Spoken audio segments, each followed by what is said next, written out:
हरि ओम। आइए दोहों का पाठ करते हैं।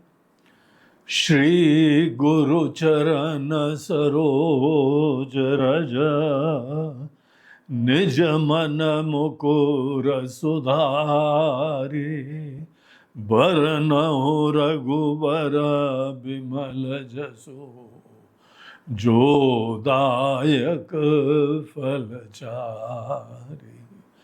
बुद्धिहीन तनु जानिके, सुमिरौ पवन कुमार। बल बुद्धि विद्या देहु मोहि, हरहु कलेश विकार। जय श्री राम। बोलो बजरंग बली की जय हो। आइए हम लोग हनुमान चालीसा में एक कदम और आगे बढ़ते हैं। पिछले सत्र में हम लोग हनुमान चालीसा की चौथी चौपाई देख रहे थे। चौथी चौपाई कौन सी थी? कंचन बरन बिराज सुबेसा, कानन कुंडल कुंचित केसा। इस चौपाई में हम लोग देख रहे थे कि हनुमान जी का वर्णन करा जा रहा है। अभी तक हम लोगों ने हनुमान जी को ये देखा है कि वो ज्ञान और गुण के सागर हैं, तीनों लोकों को उजागर करते हैं, तीनों लोकों में प्रसिद्ध भी हैं, और उनकी पहचान शरीर धारण करने के बाद और अंतिम समय तक, वैसे अंतिम समय आया नहीं है, हनुमान जी को चिरंजीवी होने का आशीर्वाद मिला हुआ है। इस कल्प में, इस सृष्टि में जब तक हनुमान जी चाहेंगे वो यहाँ पे शरीर धारण करके लोगों को राम जी की भक्ति के लिए आज भी प्रेरणा देते रहे। राम जी के दूत हैं, राम दूत अतुलित बलधामा। उनका परिवार का परिचय हम लोगों ने देखा, और उनका आशीर्वाद कैसे प्राप्त होता है, किस रूप में उनका आशीर्वाद प्राप्त होता है। कुमति निवार सुमति के संगी। जो भी हनुमान जी का भजन करता है, उनका स्मरण करता है, उनकी उपासना करता है, जो भी हनुमान जी की उपासना करता है उसको जीवन में सबसे भयंकर चीज कुमति, सबसे ज्यादा विनाशकारी चीज होती है। उस कुमति से हमको दूर कर देते हैं, उस कुमति का निवारण हो जाता है। और सुमति का जो है वो आशीर्वाद प्राप्त हो जाता है। जो लोग सुमति के साथ युक्त हो जाएंगे, हनुमान जी सदैव उनके संग, उनके ऊपर कृपा हस्त रखे हुए सदैव उनके साथ होंगे। इसीलिए गोस्वामी जी ने कहा सुमति के संगी। सुमति से युक्त लोगों के साथ रहते, और उसके बाद ये उनके रूप का वर्णन चालू हुआ। देखिए, बहुत सारे गुणों देखने के बाद, स्मरण करने के बाद, उनका आशीर्वाद का स्वरूप देखने के बाद थोड़ी देर हनुमान जी का रूप मात्र को निहारना चाहिए। आंख बंद करके आप अगर मंदिर में हैं, अपने घर में हैं, अब हनुमान जी का शुरुआत में चित्र देख लो, उनकी मूर्ति देख लो।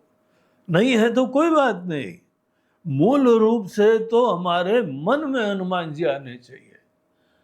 आप कहीं यात्रा पे हैं तो पूरा मंदिर और मूर्ति, फोटो सब साथ में ले जाना हो, ये हम लोगों के सनातन धर्म में आवश्यक नहीं है।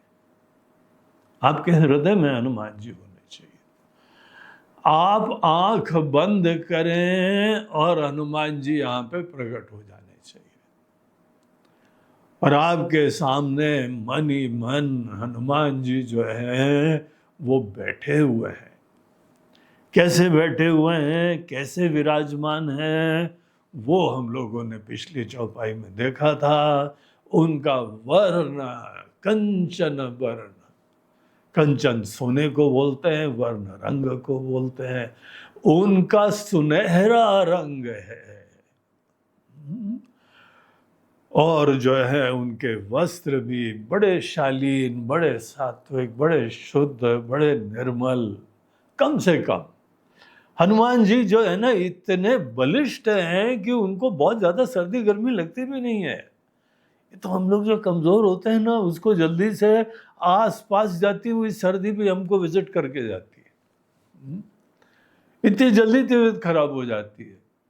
जिन लोगों का स्वास्थ्य बहुत अच्छा होता है, उनके शरीर के अंदर इम्यूनिटी पावर, प्रतिरक्षा की जो क्षमता होती है, वो भगवान ने शरीर में दे रखी है। इसीलिए बहुत ज्यादा कोई वस्त्र धारण करने की जरूरत नहीं होती है। हम लोग के अगर अभ्यास नहीं हो, ट्रेनिंग नहीं हो, तो फिर जरूर धारण करना चाहिए, फिर चिंता नहीं करना चाहिए। फिर ऐसी नकल करते रहो, हनुमान जी जो है केवल एक कौपीन वस्त्र में रहते हैं, एक कटी वस्त्र धारण करते हैं, तो हम भी बस उसी में घूमते रहे।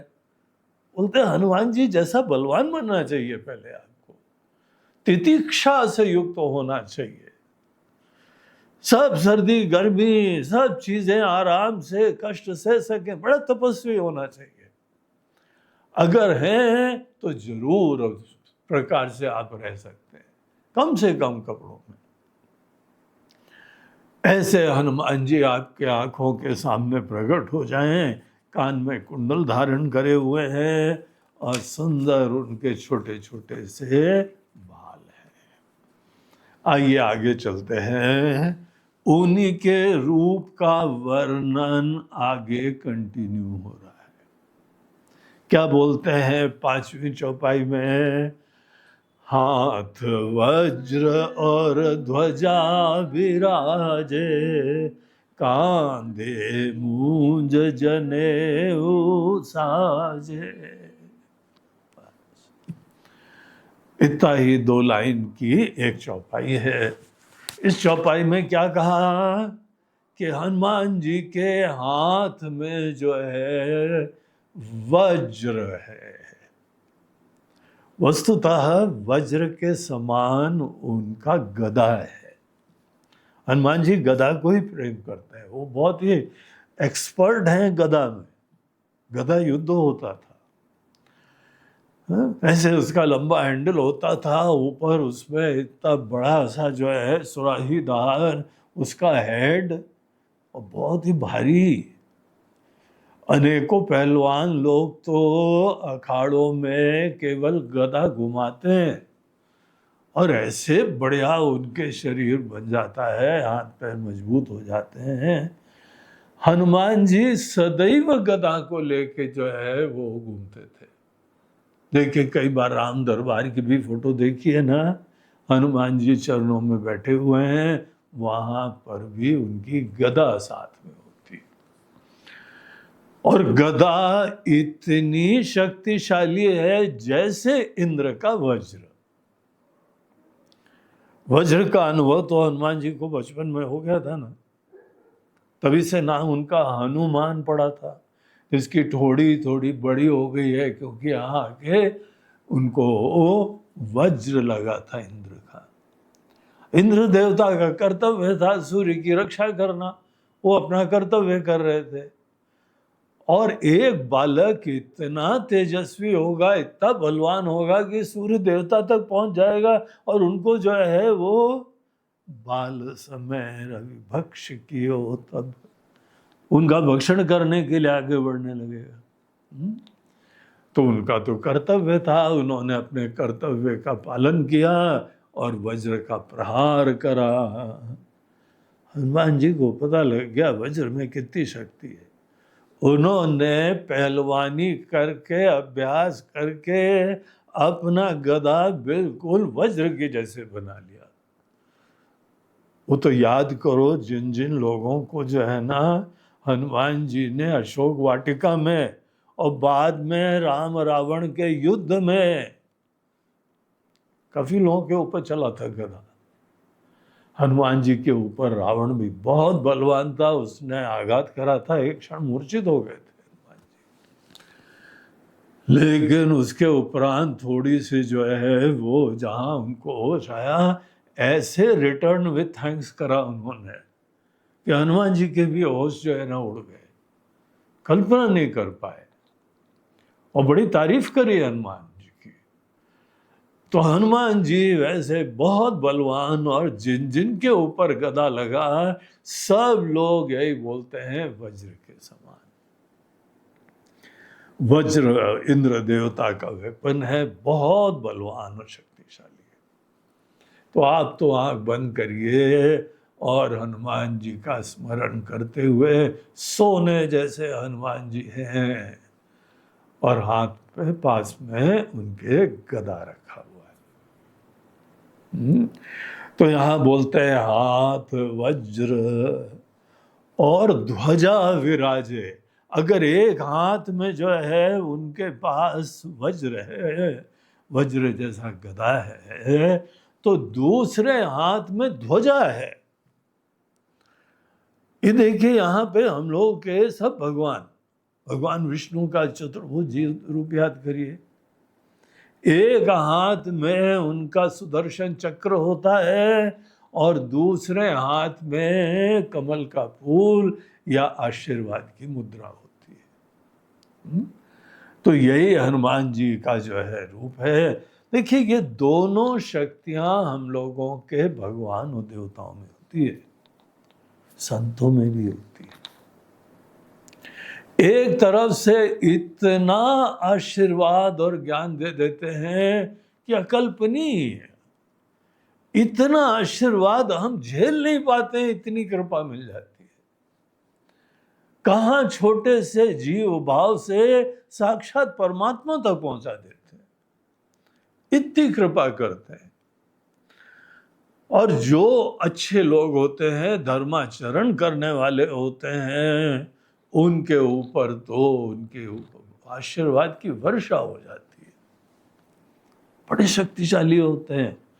कई बार लोग बोलते हैं कि आपके मन में कोई कामना हो ना, और कोई बड़े संत महात्मा लोग आए हुए हों, उनके पास जाके उनके मन ही मन आशीर्वाद मांग लेना। और अगर संभव हो, जो कि व्यवहारिक रूप से होता नहीं है संभव, आप उनको अपना समस्या बता दो, उनको अपनी प्रॉब्लम बता दो, और उनके मुंह से अगर निकल जाए, मुंह से निकलना चाहिए कि ठीक है बेटा, तुम्हारी ये मनोकामना पूर्ण होगी। ये बड़े उनके वचन इतने सत्य होते हैं, इतने प्रभावी होते हैं। अब आप ये नहीं किसी का पड़ जाना पीछे। जहाँ कोई आपके शहर में, गांव में महात्मा लोग आए, महाराज जी आप एक बार कह दो। देखो कहना उनकी आंख से भी होता है, उनके चेहरे से भी होता है, उनके हाथ की मुद्रा से होता है, और सबसे बड़ी चीज है कि वो जिस मंत्र का पाठ करते हैं उससे होता है। मंत्र का पाठ तो बोल रहे हैं ना, संस्कृत में बोल रहे हैं बस। वो बोलते हैं कि हम भगवान से प्रार्थना करते हैं कि सर्वे भवन्तु सुखिनः, आप सब सुखी हो जाएं। और बोल दिया ना। अगर उन्होंने अपने मुख से ऐसी प्रार्थना कर ली, या आपकी आंखें इस प्रकार से दिखाई पड़ रही हैं कि उनका प्रसन्नता हो गई, बहुत प्रभावी होता है। और इन लोगों का तो रूप ही हम लोग याद करते हैं, तो एक हाथ में सदैव आशीर्वाद की मुद्रा, सबको आशीर्वाद देते हुए। कई बार आपने देखा है महात्मा लोग बस सबको आशीर्वाद यूं दे देते हैं हाथ से। हनुमान जी भी यहाँ पर बताते हैं कि धर्म की ध्वजा पकड़े रहते हैं, ऐसी ध्वजा जो धर्म का प्रतीक है। सनातन धर्म अनादिकाल से चले आ रहे जीवन में जो शाश्वत सत्य है, उसकी संहिता है, उसकी परंपरा है, उसका प्रतीक है। इसीलिए कई बार आपने देखा ना, प्रवचनों में बोलते हैं धर्म की जय हो, अधर्म का नाश हो। बस यही मुद्रा है। हाथ में ध्वजा, धर्म की ध्वजा फहरा रहे। आपने राम जी का धर्म रथ का एक दृष्टांत देखा, पूरा प्रसंग है। विभीषण जी के मन के अंदर एक बार प्रश्न आ गया, वो वहां पे युद्ध के मैदान में खड़े थे, इधर एक तरफ से रावण बहुत सुसज्जित रथ के ऊपर बैठा हुआ, चेहरे उसके चेहरे के ऊपर आभूषण है, कान भी बंद है, सर भी बंद है, और उसके छाती के ऊपर बहुत बढ़िया कवच है, हाथ में भी जो है वो अंग में, सब में प्रोटेक्शन की चीजें पहने और रथ पे बैठा हुआ है। बहुत सारे जो है वो अस्त्र शस्त्र भी, और दूसरी तरफ से राम जी अकेले खड़े, नंगे पैर खड़े। तो विभीषण को देख के बड़ा खराब लगा। उसने बोला ये कैसा युद्ध है, विषम है, दोनों समान होने चाहिए। तो राम जी के पास गया, हाथ जोड़ के बोलते भगवान वेरी अनफेयर, ये उचित नहीं है। रावण रथी बिरथ रघुवीरा, रघुवीर जो है वो रथविहीन खड़े हुए हैं, कैसे आप इनको जीतेंगे? बहुत बलवान है प्रभु, आप तो हैं बलवान, लेकिन ये बहुत ज्यादा शक्तिशाली, पूरी दुनिया आतंकित है इससे। तो भगवान राम मुस्कुराए और बोलते हैं कि विभीषण, तुमको दिख रहा है कि हम भी एक रथ पे बैठे हुए हैं? बोला नहीं भगवान, हमको तो नहीं दिख रहा। तो वहां पे राम जी विभीषण को एक उपदेश देते हैं, बोलते हैं एक धर्म रथ होता है। अब देखिए ये प्रसंग नहीं तो बहुत बढ़िया प्रसंग है, अब उसकी भी चर्चा करना चाहेंगे कभी। उसके अंदर भगवान बोलते हैं हम लोगों के जो मूल्य होते हैं ना, वो यहाँ पे कोई रथ का शरीर होता है, कोई घोड़े होते हैं, कोई लगाम होता है, कोई ध्वजा होती है, कोई पताका होती है। तो वहाँ भी पताका है, वहाँ भी झंडा है। वो भी झंडा जो है वस्तुतः धर्म की कीर्ति का है। हनुमान जी तो सदैव उसको इतना ज्यादा आदर करते थे, धर्म का जीवन जीना, धर्ममय काम करना, धर्म की स्थापना करना। तो उनके हाथ में क्या है? ध्वजा। तो यहाँ हाथ वज्र और ध्वजा विराजे। अगर कोई यहाँ पे अधर्म का काम करता है तो भगवान हनुमान जी बोलते हैं राइट हैंड वाला देख लेना, यहाँ पे रखा है हाथ वज्र, और राइट हैंड से ही हम मारते हैं, दाहिने हाथ से ऐसे घुमा के मारते हैं कि उसको जो है वो इसी शरीर से ही वो अलविदा हो जाएगा। तो पंगे मत लेना। अधर्म जब जब कुछ भी गलत हो जाए, कभी झूठ बोलो, कभी कपट करो, कभी अभिमान करो, कभी दिखावा करो, कभी किसी को पीड़ा दो, कभी चोरी चमारी करो, हनुमान जी का गदा याद करो। और अगर आप याद नहीं करोगे तो आप बड़े गधे हो। गधे लोग गदा याद नहीं करते हैं, गदा उनके सर पे पड़ती है। मत करना कभी, अकेले में हो या सबके बीच में हो, बोल रहे हो या मन ही मन सोच रहे हो, धर्म से डरना, अधर्म से डरना, धर्म के प्रति प्रेम करना।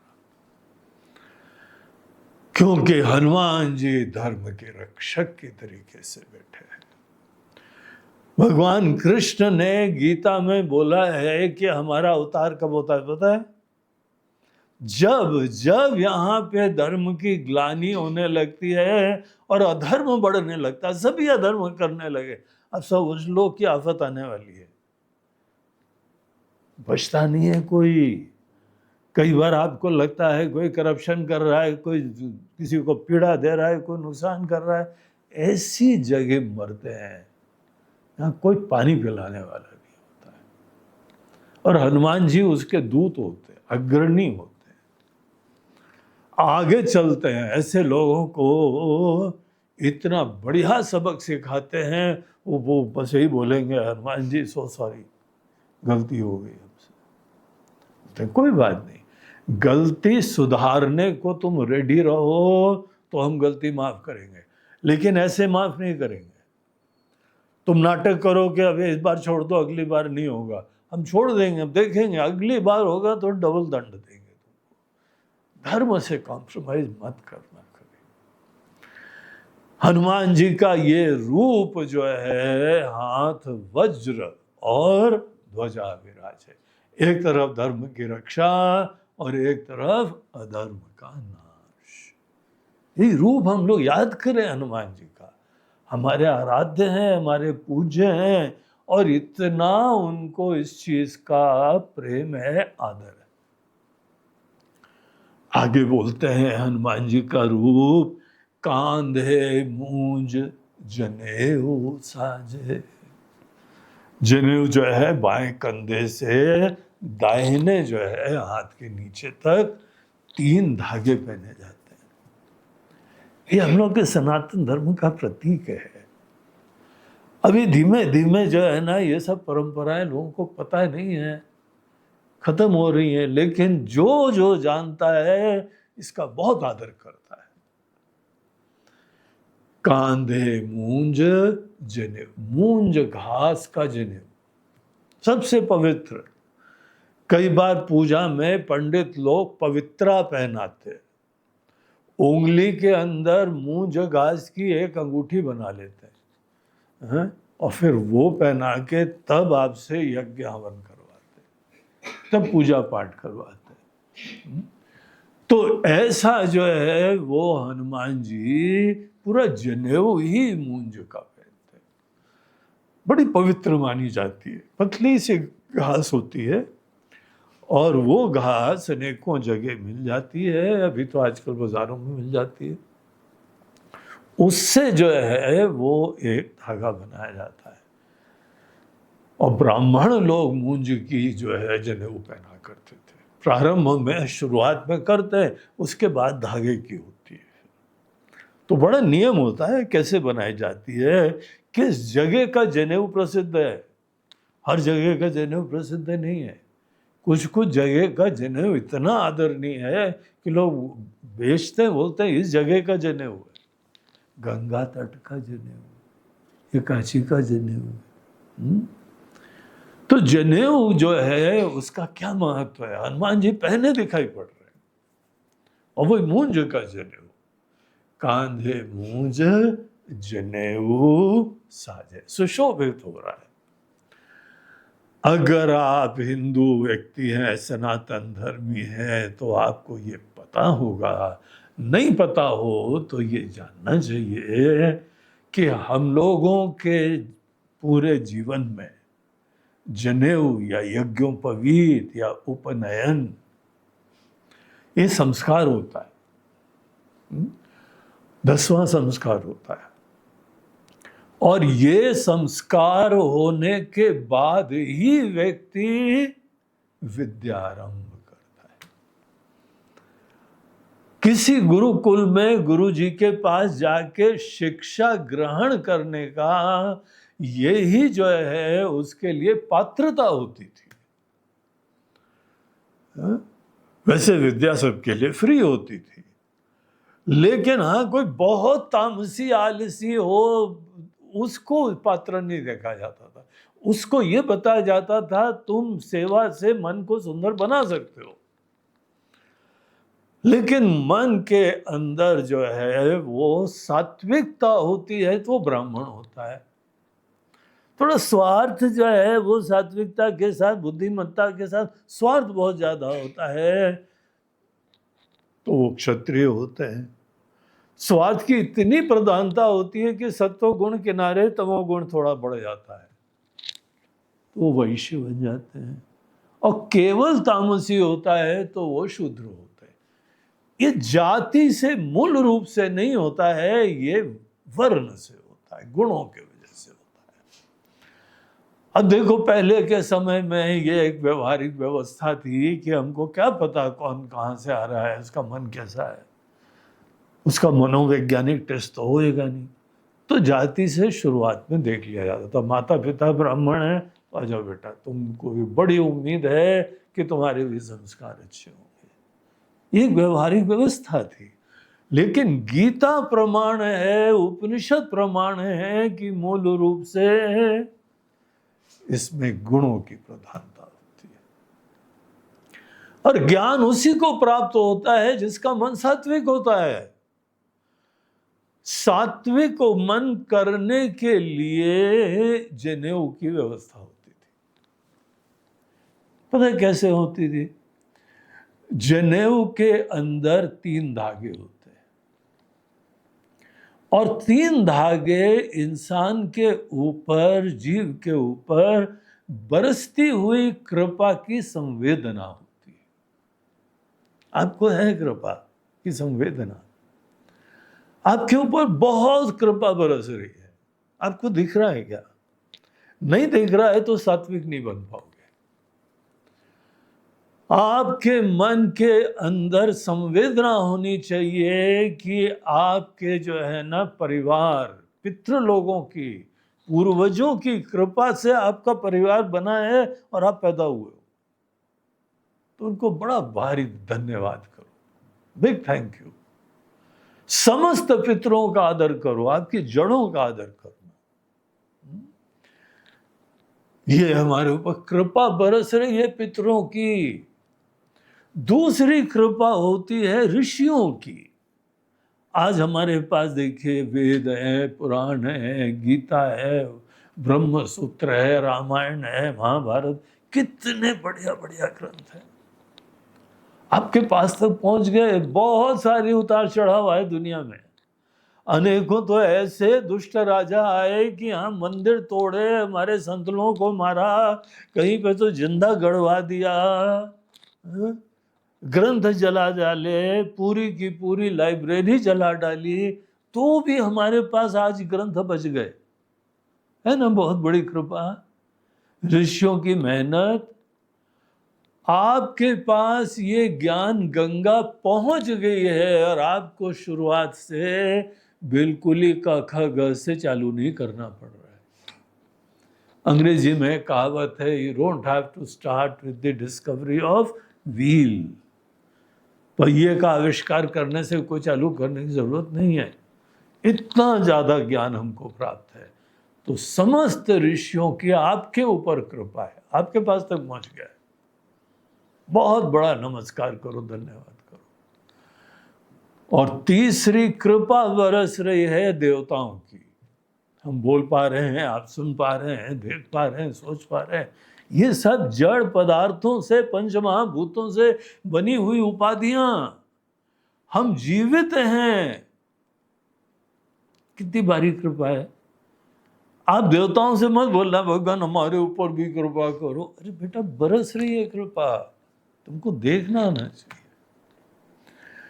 जो व्यक्ति इतना अहोभाग्य से युक्त है कि हम कृपा की वर्षा हो रही है, वो व्यक्ति भगवान की पूजा उपासना करता है धन्यवाद देने की भावना से। और जब आप स्वार्थ की पूर्ति के लिए नहीं बल्कि कृतार्थ होके धन्यवाद की भावना से जो पूजा भजन करता है, भगवान का नाम भी लेता है, उसके मन में एक बड़ा अद्भुत सा प्रभाव पड़ता है। उसका मन शुद्ध हो जाता है, मन रूपी मुकुर साफ हो जाता है। मन की शुद्धि का एकमात्र तरीका होता है कि आदमी निस्वार्थ निष्काम भाव से, धन्यवाद की भावना से भगवान का भजन करे। अगर वो करने लगता है तो फिर वो जनेऊ धारण करने का पात्र हो जाता है। इसीलिए जो व्यक्ति अगर जनेऊ धारण करते हैं तो आप समझ लो कि वो बहुत ही सात्विक बन के धन्य है, कृतार्थ है, कृतकृत्य है, अहोभाग्य से युक्त है, तब जाके आदमी को भगवान का ध्यान और भजन करने का सामर्थ्य होता है। तो कोई भी वेद पाठशाला में, किसी गुरुकुल में जाता है ना, अध्ययन करने के लिए सत्संग में जाते हो, जनेऊ धारण करो प्रतीकात्मक रूप से। वैसे तो सही में करो, है? तो यहाँ पे शिखा और सूत्र, शिखा होती है हमारी चोटी रखना और सूत्र होता है जनेऊ धारण करना। ये पुराने जमाने में हमारी भारतीय संस्कृति के अंदर वेद के अध्ययन की पात्रता का सूचक था, और हनुमान जी ऐसे रूप से दिख रहे हैं। महाराज जी, हनुमान जी ब्राह्मण थे क्या? हनुमान जी सात्विक थे। कोई भी भगवान का भजन निष्कामता से करेगा तो वो सात्विक हो जाएगा और वही ज्ञान प्राप्त करता है। इसमें कोई भी अपवाद नहीं होता। ऐसे हनुमान जी का स्मरण करिए, परम सात्विक, धन्य, कृतार्थ, असीम कृपा से युक्त, वही अपनी चिंताओं से मुक्त होते हैं, वही ज्ञान के पात्र बनते हैं। बोलो सियावर रामचंद्र की जय, पवन सुत हनुमान की, बोलो भाई सब संतन की जय। नमः पार्वती हर हर